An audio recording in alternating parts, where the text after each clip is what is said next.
بسم اللہ الرحمن الرحیم۔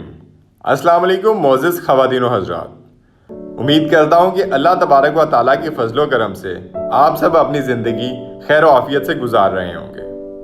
ناظرین محترم، آج کی اس ویڈیو میں ہم آپ کو برازیل لیے چلتے ہیں، جہاں کرائسٹ دا ریڈیمر نامی یہ مجسمہ نصب ہے، جسے جیزس کرائسٹ بھی کہا جاتا ہے۔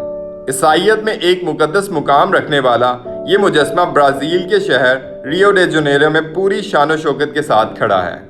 شہر سے 2310 فٹ اوپر بنے اس مجسمے پر 2007 میں خطرناک آسمانی بجلی گری تھی، جس کی وجہ سے اس مجسمے کے سر، پاؤں اور انگلیوں کو کافی نقصان پہنچا تھا۔ ایسے میں 124 فٹ اونچے مجسمے پر چڑھ کر اس کی مرمت کرنا کسی کے لیے آسان کام نہیں تھا۔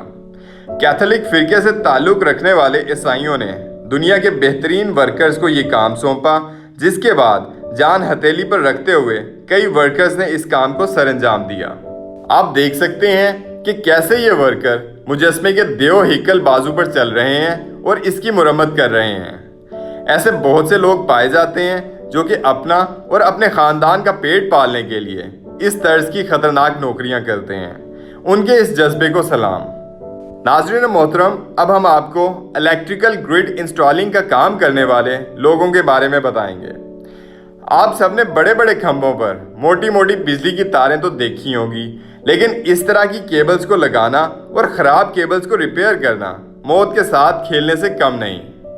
یہ کام کس قدر خطرناک ہوتا ہے، اس کا اندازہ آپ اس بات سے لگا سکتے ہیں کہ ہر سال 1 لاکھ لوگوں میں سے 21 لوگ اس کام کو کرتے ہوئے جان کی بازی ہار جاتے ہیں، کیونکہ ایک تو یہ لوگ آسمانی اونچائی پر جا کر کام کرتے ہیں جہاں سے نیچے دیکھنا کسی بھی عام انسان کا دل دہلا سکتا ہے، دوسری جانب ہائی وولٹیج بجلی بھی ان کی جان کے لیے انتہائی خطرناک ہوتی ہے۔ یہاں چھوٹی سی غلطی بھی انسان کو جلا کر کوئلہ بنا سکتی ہے۔ یہ دونوں حالتیں اتنی خطرناک ہیں کہ ذرا سی لاپرواہی آپ کو موت کے منہ میں بھی دھکیل سکتی ہے۔ اس کام میں موت کے علاوہ انسان ہمیشہ کے لیے اپاہج بھی ہو سکتا ہے۔ ناظرین، آج کے لیے اتنا ہی۔ امید کرتا ہوں کہ آپ کو ہماری یہ ویڈیو بہت پسند آئی ہوگی۔ آپ لوگوں سے مزید التماس ہے کہ جن لوگوں نے ہمیں ابھی جوائن کیا ہے وہ ہماری اس ویڈیو کو اپنے دوستوں، رشتہ داروں اور گرد و نواح کے لوگوں میں سوشل میڈیا اور واٹس ایپ کے ذریعے ضرور شیئر کیجیے۔ مزید ہماری حوصلہ افزائی کے لیے لائک اور کامنٹ بھی کیجیے گا۔ اسی کے ساتھ ہی میں آپ سے اجازت چاہتا ہوں۔ اپنا بہت سارا خیال رکھیے گا۔ اللہ نگہبان۔